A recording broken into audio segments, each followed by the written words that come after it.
Hello and welcome to The Remedy, brought to you by Coos Health and Wellness. I'm Eric Gleason, and today we're going to discuss a little bit of bullying and how that affects our youth and our community. Today I'm joined by child adolescent therapist and ESA coordinator, Kelly Olick from Coos Health and Wellness. Kelly, thanks for joining us. Thank you for having me. So when it comes to bullying, what's the single biggest thing we can do to stop the behavior?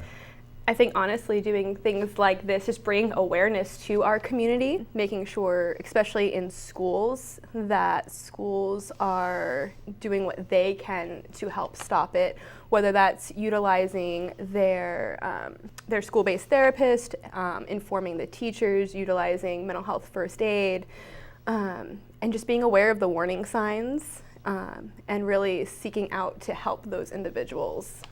I've noticed, I mean, things have changed a lot since I was in school, but cyberbullying has become a real big deal. And cyberbullying has in some incidents led to suicide. Why is cyberbullying so rampant and so impactful?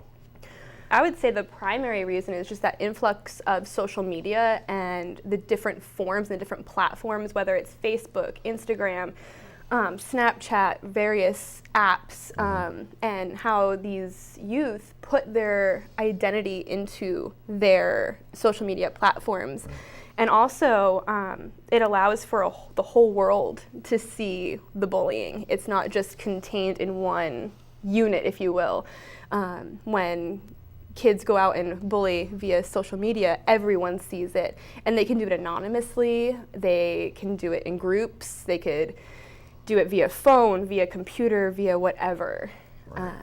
And they don't have to physically see that individual, Yes. so it's a lot easier to say something to someone you're not actually in front of. Exactly. Versus in the olden days where you had to say it to their face. And you could just, Or on the bathroom wall. Exactly. Right.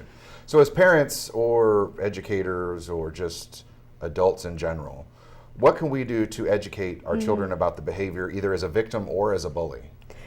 I'd say just be aware, and especially for parents, keeping track of your child's social media is so important. Knowing what social medias they have, knowing how to use these social medias, doing checks with that social media, I think is a huge key for that, and understanding the risks.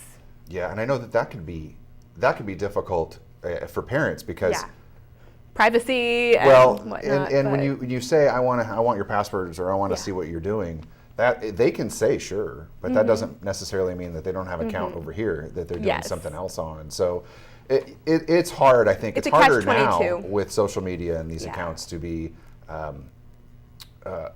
on top of all of that because there's just so many avenues for this thing. So and there's hidden apps too, which makes it even more difficult for parents. Technology. Yay! So what does this kind of stuff do to our youth? It can lead to depression, it can lead to anxiety, it can lead to other mental health concerns.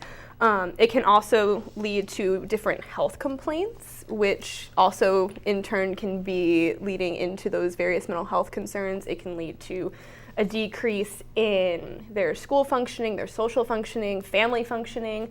But also, as you mentioned earlier, it can lead to different suicidality thoughts and actions. But with that, while media does portray that, bullying, yes, it leads to suicide, that's not always the case. And I think that is important to know that, most youth who are bullied, they don't always have the suicidal thoughts or actions or behaviors.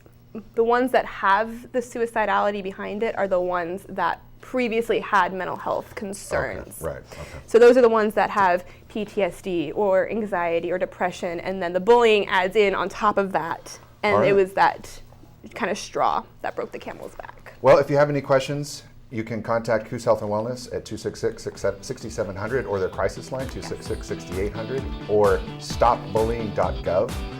For The Remedy and Coos Health and Wellness, my name is Eric Gleason, and together we can inspire healthier communities. Thank you.